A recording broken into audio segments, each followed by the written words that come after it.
All right, hello wine drinking people. Today is Thursday, July 25th, the middle of the summer here in South Florida.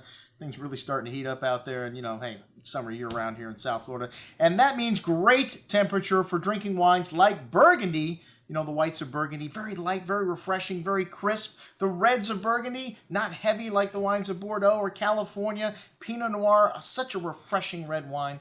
And although we don't like to receive the new vintage in the middle of the summer, we waited a long time for this 2011 from our good friend Alex Gambal. And Alex moved to Burgundy in the early part of the 90s to work with Becky Wasserman, who's a trailblazing importer. She's got some wonderful brands still today. And Alex decided to set out on his own and become a negotiant, something that's almost unheard of for an American in Burgundy. And Alex just did another unheard of thing 2 years back. He purchased Grand Cru Vineyards in the Batard Montrachet Grand Cru. And he's the only American ever to accomplish this feat.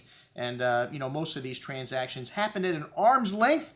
And luckily, the gentleman that owned these vines was his professor at the University of Bonn. So Alex is one of these really engaging guys, and just a really pleasure to sit around and talk to, and just a wealth of knowledge. And every year when he sends out his vintage report, man, it reads like, I read this from start to finish every year. Alex, thank you very much for such a detailed report. In the 2011 vintage, not a very highly regarded one from the press. Well, I shouldn't say that, because if you look at the notes, these wines only scored a few points lower than 2010 and 9. Well, Burgundy only scores between 85 and 95 points. It's really only a 10-point scale. You rarely ever see a Burgundy get over 95 points or below 85 points. And, Alex described this vintage the best. It was a typical year in Burgundy. You had perfectly ripe grapes, you have underripe grapes, and you got rotten grapes. So, pretty much that's a typical year in Burgundy. They have a series of maladies that happen in Burgundy, and this year, they didn't get any rain until the end, and then they got a ton of rain in August. So the grapes were somewhat stressed out. They were worried about them getting ripe, and, these guys now have a third of the juice that they produce come from their own grapevines. So they've been buying up fruit for the Bourgognes and the different other appellations wines that they make. The village wines like Chassagne and Polini now own some vines in both of those villages.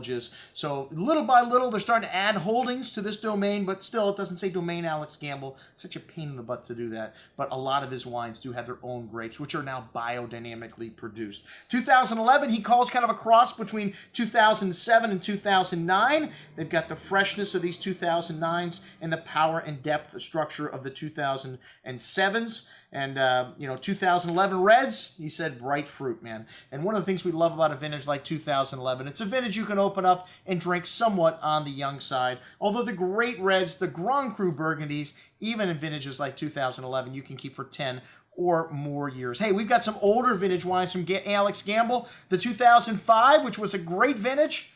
Alex sold me some Bourgogne Blanc.